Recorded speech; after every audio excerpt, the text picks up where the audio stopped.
Okay, I have a confession. I still have an AOL address. I do.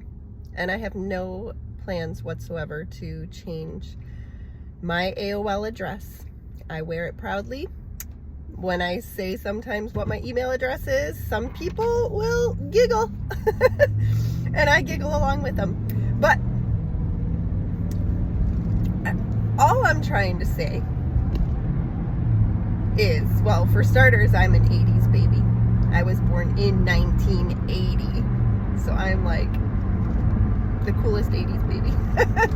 And furthermore, I graduated in class of 99. Do you remember that song? Party Like It's 1999. That was our theme song. And I'll tell you, those were good times. I was blind during those times though. Not only blind because I was young, but also because I had a terrible case of anxiety, and it got into all different parts of my life. And what it did was it created some terrible habits, mostly of selfish thinking, more so just trying to stay comfortable in a world that was giving me extreme anxiety. I couldn't go on field trips. I didn't go to sleepovers. I had a hard time staying in school because I thought I was either going to pass out or throw up. So even though I graduated in what I would say is the best year ever to graduate, it wasn't without struggles. So I look back and I follow some accounts that kind of, just bringing back the 80s, the 90s. I listen to 80s and 90s music sometimes. Those are good times. And the one thing that I've noted is they seemed to be simpler. And I can look at our life today, and we're busy, and we do a lot of things, and my intention is always that we're doing things that matter, but we still do a lot of things. And our weekends are full, and our weekdays are hustle bustle, and I've spent quite a bit of time trying to figure out, I've been praying about it. I'm asking, if there's anything in our life, Lord, that isn't going to serve you or please you, I don't want to waste my time on it. And everything that we're doing, it has purpose. And my word for this year, as I've mentioned, is fullness. I want a full life, but I want to be fully serving my God. And by doing that, I have to learn how to love, and sacrificially, because when you're loving somebody and you're doing it from your own comfort levels, most likely you're not loving them the way they need to be loved. And that's not something that comes naturally. I mean, we're not naturally selfless, or we're not naturally willing to put somebody else's needs before our own. And with an anxious mind, which, we know that there are many who struggle with anxiety and depression and all sorts of things. So if I didn't know how to love fully because I was so distracted by trying to just kind of survive and be comfortable in a world that it was interesting because, so my fear has always been over vomit. My trigger is it's called emetophobia. That's what I have. That was the root of my anxiety, and it kind of, it branches into different areas. But I was so busy worrying about the people around me and whether I was going to encounter the thing that terrorized me, that I wasn't really able to think about other people's needs. And as you know, as well as I do, when you become a parent, you have somebody that's counting on you to keep them alive and fed and clothed and clean. And as they get older, they are, they need rides. And the job of motherhood is sacrificial. Even at the basic level, you're sacrificing your time for your babies, your body, your rest. So all of those things, this is actually turning into a topic that I didn't intend to speak about. So I'm going to try and get back to why I mentioned that I still have an AOL address and why I started talking about, the younger years, those good years. If you are in a place where you are feeling overwhelmed, I would suggest getting back to the basics. We need to breathe, we need water, and beyond that, other things can be prioritized, but getting down to the basics. And it's often just eye-opening how many people walk around dehydrated. I'm one of them. I carry around a water bottle.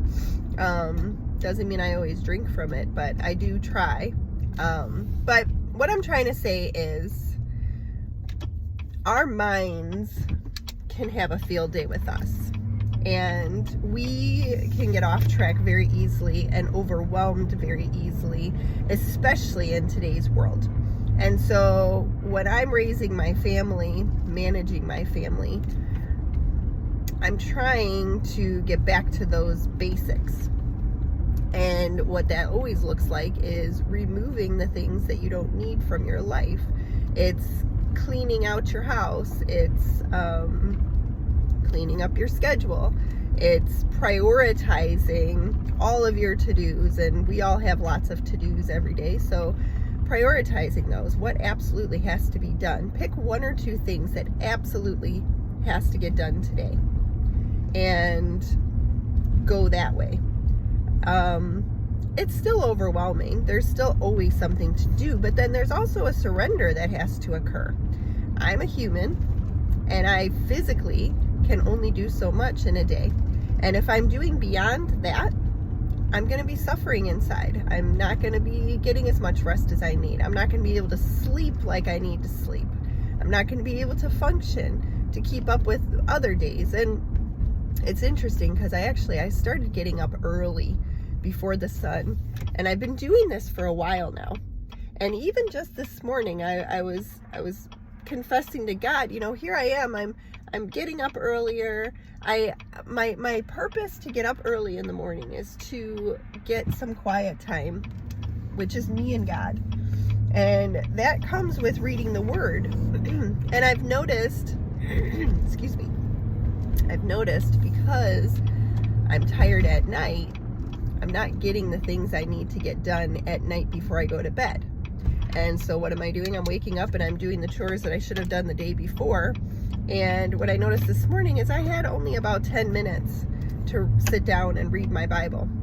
And my goal for getting up earlier was to have a good half hour, 45 minutes, maybe an hour of quiet time with my Bible. And so these are practices that are not going to happen overnight. But just understanding that a simpler life, even amidst a chaotic world, is possible.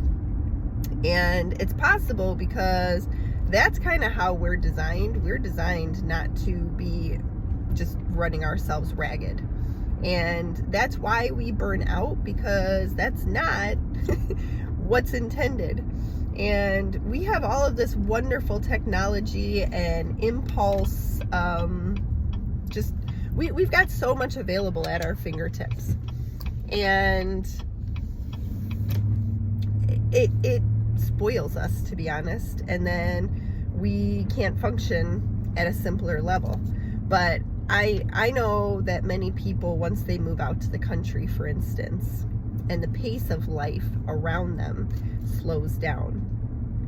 They find themselves settling in quite nicely. And so I think if you're not going to be moving out to the country, you could at least start with simplifying your home, because your home is your ministry. So wherever you are, I learned that very clearly yesterday. I've been on a mission to move out of state for as long as I can remember. And for whatever reason, God has not allowed that to happen. And so it's one of those things, I could yearn for something that I don't have, or I can learn to be content where I am. And that's where I am. You know, I mean, I used to despise winter, and I used to suffer from seasonal depression. And you know, gloomy days can still get me down, but I find myself enjoying snow. And days aren't promised ahead of us. You know, we don't have the promise of tomorrow. We have what we have today, right now. And to have a mindset of contentment, again, does not come naturally. And so I can ask God to provide that for me, and I can ask God to show me how I can be useful right where I am. And it does slow the overwhelm. I mean, I still don't like messes in my house, and my house is still messy. Even when I spend ample time cleaning and doing my chores, it lasts for about 5 minutes. So it's really easy to get down about that. And I've come to realize it's not worth my emotional energy to worry about it. I want nothing more than to be disciplined. And that is something that comes with God's training. And it can start young if you have parents who are training it into you. But if you didn't have parents that trained that into you, God can still do that. And he'd probably do it better than parents do, because he's divine and we're just human. So I know that I've kind of touched on a few different subjects. That's where my heart is this morning, though. I want to encourage just getting back to the basics and prioritizing your day in a way that is going to serve the Lord instead of the hustle and bustle of the society. Have a great day.